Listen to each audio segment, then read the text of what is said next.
কিভাবে বুঝবেন আপনি অতিরিক্ত হাত পা ঘামা বা প্রাইমারি হাইপারহাইড্রোসিস রোগে আক্রান্ত? অতিরিক্ত হাত পা ঘামা বা হাইপারহাইড্রোসিস রোগ নিয়ে আমার করা ভিডিওতে আপনাদের রেসপন্স দেখে আমি অভিভূত। এতে করে বোঝা যায় আপনারা এ সম্পর্কে অনেক কিছু জানতে চান। এ সম্পর্কে প্রয়োজনীয় তথ্যগুলো জানাবো আপনাদের স্টেপ বাই স্টেপ।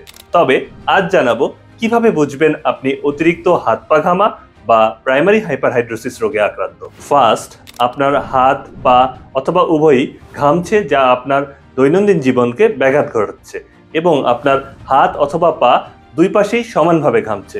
সেকেন্ড, আপনার হাত পা ঘামা 25 বছর আগেই শুরু হয়েছে।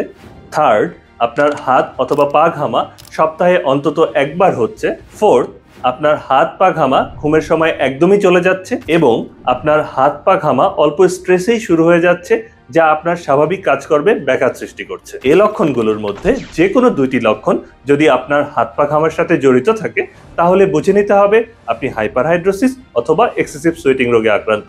আপনার চিকিৎসা প্রয়োজন।